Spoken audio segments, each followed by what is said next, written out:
everyone, my name is Logan, and I apologize if my Godzilla vs.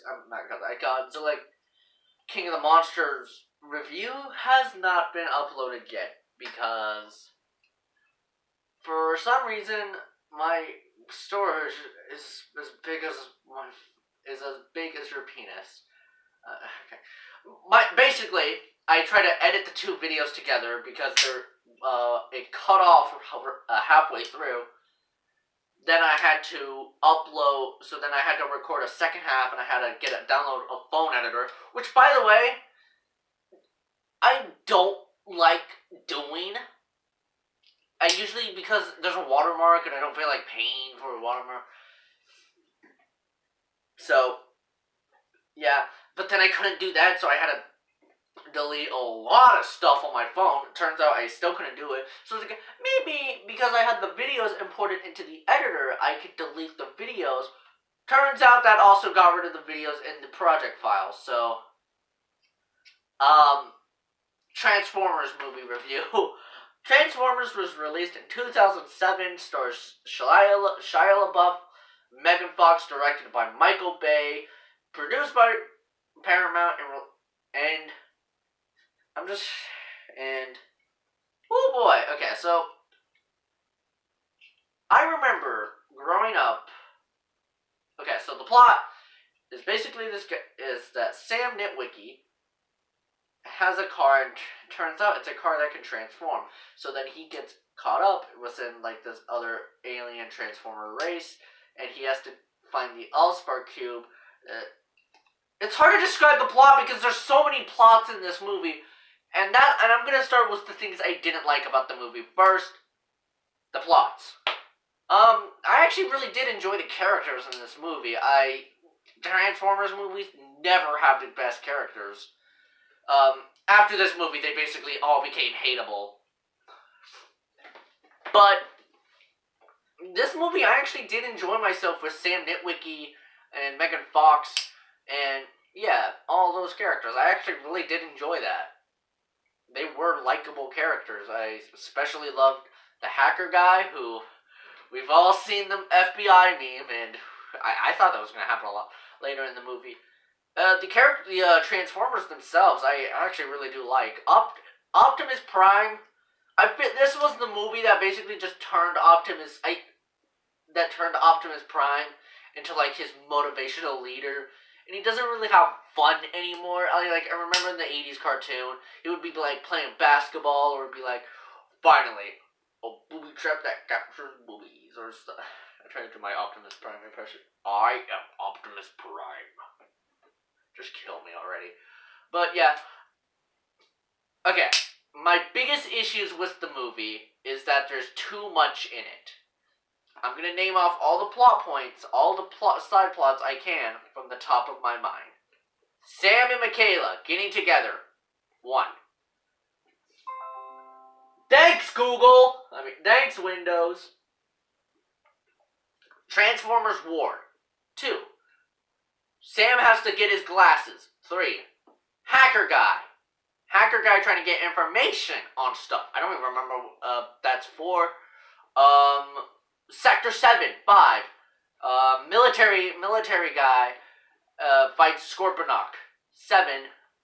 Oh, Megatron's frozen in ice. There's too much. I can't even name them all. But there's a lot of them, and I didn't like that. So I felt like we could have shortened down the movie a lot quicker if we removed the glasses.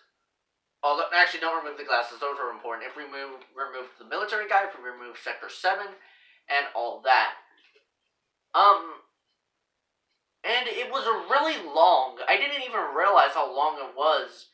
But when we were watching the movie for movie night, it was 2 hours long, which, is okay. It's okay. But this movie felt like 3 or 4 hours long.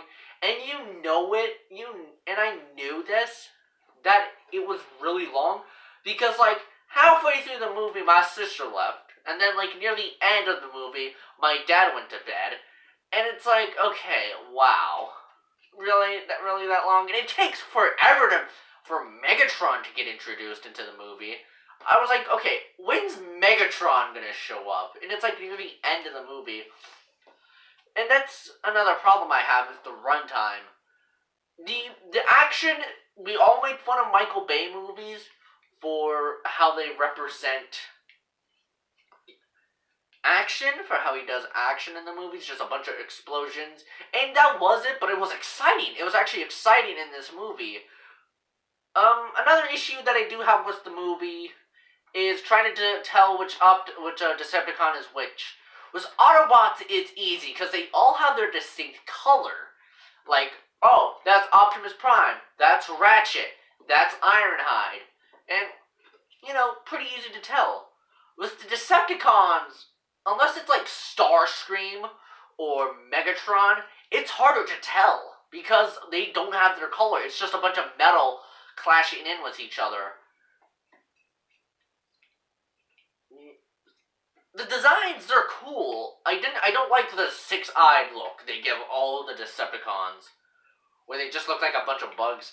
That was unnecessary. I didn't like that. But the fight scene was Optimus and, I think Bone Crusher? Yeah, that was pretty exciting, although it did last really shortly. But another issue I do have with the movie is how it portrays Megan Fox. And how this series just portrays women in general, and how it portrays its characters. They basically just treat them like sex dolls, and I don't like that. Megan Fox was uncomfortable with how she was sexualized in this movie.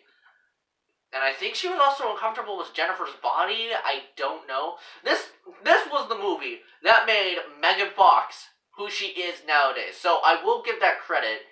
Megan Fox, you could tell this was basically her first movie because she's really bad at acting in this movie. I don't know. But, it's whatever. Shia LaBeouf, his parents, I hate his parents so much. Okay, they're way worse in the second movie, but his mom annoys me so much. His dad annoys me so much. And it wasn't as bad in the first movie, but in the second one, it's awful. I remember watching that movie. I was rewatching that movie, and I got bored halfway through, and I did something else. And it's just so unbearable in the second movie. But that's another review for another day, aka pretty soon, because I do want to do a review of the second movie. Plot points that I also didn't like, the Optimus Prime trying to kill himself thing, that went nowhere in the movie, because turns out Sam could just shove the cube into Megatron's chest, and then, oh, that killed him. This Optimus Prime was just really depressed. I can't take it anymore, Bumblebee. Another hole got me. Okay, so I'm gonna give this movie a 7 out of 10. A lot could be removed, but it was overall a pretty good movie, and I came around to liking it, despite the fact that I've hated it for so long. I think I just got it lumped in with all the other movies. Alright, that's my Transformers review for you guys. Revenge of the Fallen will be out soon. See you guys later. Autobots, roll out.